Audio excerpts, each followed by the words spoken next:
میرے نظریے میں یہ غیر مسلمانوں کو 20 عام سوالات ہیں اسلام کے بارے میں، 20 عام غلط فہمیاں ہیں اسلام کے بارے میں، اور جب وہ 2 یا 3 یا 4 سوالات کرتے ہیں، اکثر یہ 20 غلط فہمیوں کے اندر سے ہے، یہ 20 سوالات کے اندر سے ہے۔ یہ 20 غلط فہمیاں یا عام سوالات غیر مسلمان کے ذہن میں کیسے پیدا ہوتے ہیں؟ جس طریقے سے میڈیا اسلام کے بارے میں پیغام پھیلا رہا ہے، جس طریقے سے غلط فہمیاں پھیلا رہا ہے، اس طریقے سے یہ 20 غلط فہمیاں اس غیر مسلم کے ذہن میں پیدا ہوتے ہیں۔ آج ہم جانتے ہیں international magazines, international newspapers, international radio broadcast stations, international satellite channels, television channels, یہ سارے انٹرنیشنل میڈیا اسلام کے بارے میں کئی غلط فہمیاں پھیلا رہی ہے، اور آج جو یہ 20 غلط فہمیاں ہیں غیر مسلمان کے ذہن میں، 25 یا 50 سال یہ کچھ دوسرے تھے۔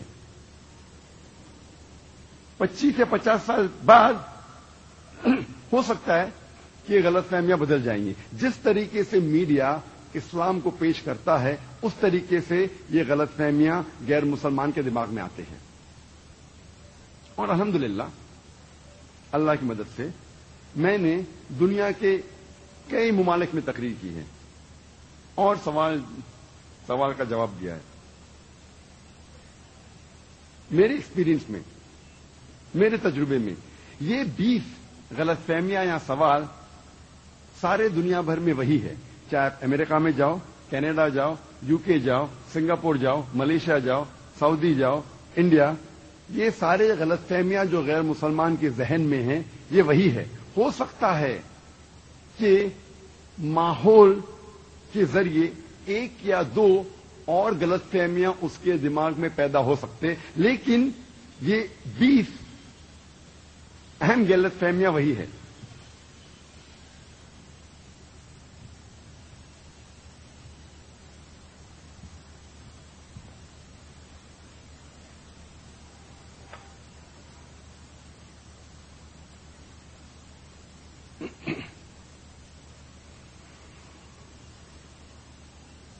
اگر ہر مسلمان یہ 20 غلط فہمیوں کے جواب کو یاد کر کے غیروں تک پہنچاتا ہے، حکمت کے ساتھ، قرآن و حدیث کے حوالے کے ساتھ، قرآن و حدیث کے حوالے کے ساتھ، غیر مسلمان کی مذہبی کتابیں کے حوالے کے ساتھ، چاہے وہ بائبل ہو، ویدا ہو، بھگوت گیتا ہو،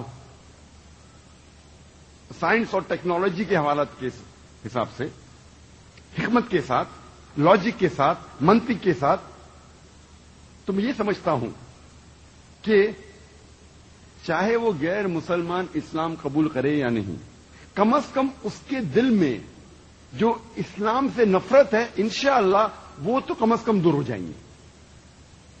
وہ اسلام کو اور بہتر طریقے سمجھ سکیں گا، اور یہ 20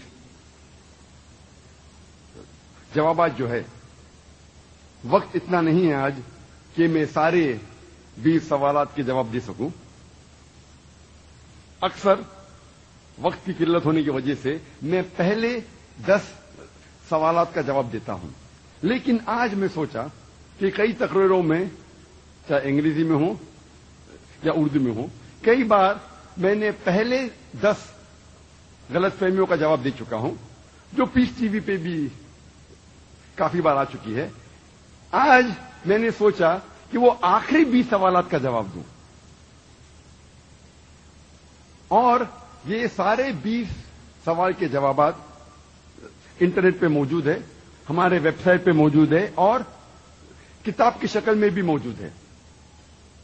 آخری 10 سوالات کا جواب دینے کے پہلے کم از کم میں پہلے 10 غلط فہمیاں یا سوال آپ کے سامنے کم از کم پیش کروں، اور پھر میں آخری 10 کا جواب دوں گا۔ آج کی تاریخ میں سب سے زیادہ اگر اسلام میں کوئی لفظ جو بدنام ہے اور ایک لفظ جس کے بارے میں سب سے زیادہ غلط فہمی ہے وہ ہے لفظ جہاد.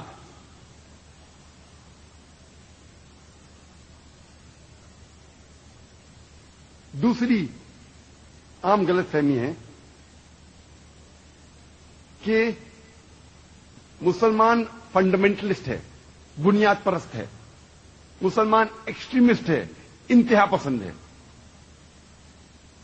تیسری غلط فہمی، مسلمان ٹیررسٹ ہے، مسلمان دہشت گرد ہے. چوتھی غلط فہمی، یہ اسلام مذہب تلوار کے زور پر پھیلا.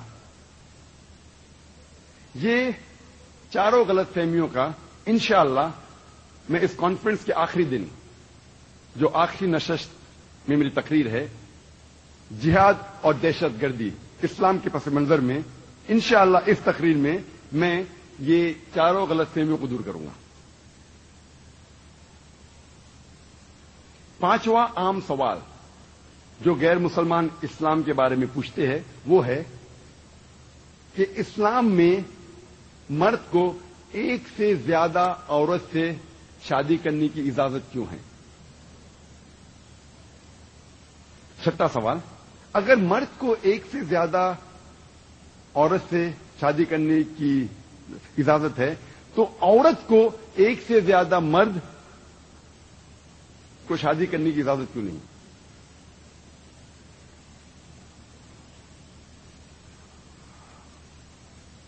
ساتویں اہم غلط فہمی جو غیر مسلمانوں کو اسلام کے متعلق ہے وہ یہ ہے کہ اسلام خواتین کو ذلیل کرتا ہے کیونکہ وہ خواتین کو حجاب اور پردے میں رکھتا ہے. آٹھویں اہم غلط فہمی ہے مسلمان جینے کے لیے دوسرے جاندار چیزیں کی جان لیتے ہیں اور جانور کی ہتیا کرتے ہیں، اور یہ غیر مسلمان کہتے ہیں کہ مسلمان گوشت کیوں کھاتے ہیں اور جانوروں کی جان کیوں لیتے ہیں.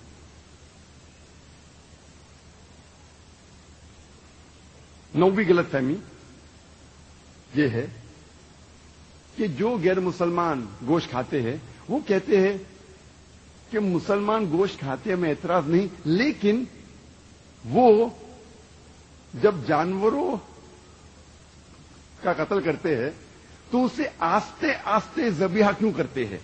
تڑپا تڑپا کے کیوں مارتے؟ ایک جھٹکے میں کیوں نہیں مارتے؟ 10ویں غلط فہمی، غیر مسلمان یہ کہتے کہ آج کی سائنس یہ کہتی ہے کہ جو انسان کھاتا ہے اس کے بیہیویئر پہ، اس کے برتاؤ پہ وہ کھانے کی چیز کا اثر ہوتا ہے، اور مسلمان جانور کھاتے ہیں اور جانور کی طرح برتاؤ کرتے ہیں. 5 اور 6 7 نمبر پہ جو غلط فہمیاں تھے اس کا ذکر میں پہلے سال کر چکا تھا، پچھلے سال جب میں تقریر تھی وومنز رائٹس ان اسلام انگریزی میں. اور جو 8ویں اور 9ویں غلط فہمی ہے نان ویج کے بارے میں، اس کا سوال ایک ہفتے پہلے پچھلے سنیچر کو کوئی غیر مسلمانوں نے پوچھا تھا اور میں نے اس کا جواب دیا تھا.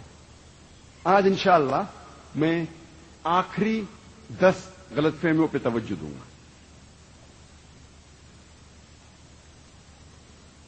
11ویں اہم اور عام غلط فہمی جو غیر مسلمانوں کو اسلام کے متعلق وہ یہ ہے کہ اسلام مذہب میں بت پرستی حرام ہے، اسلام توحید میں مانتا ہے، پھر یہ مسلمان کعبہ کو سجدہ کیوں کرتے ہیں؟ کعبہ کو سجدہ کیوں کرتے ہیں جب وہ بت پرستی میں نہیں مانتے؟ اور یہ کعبہ کی عبادت کیوں کرتے ہیں؟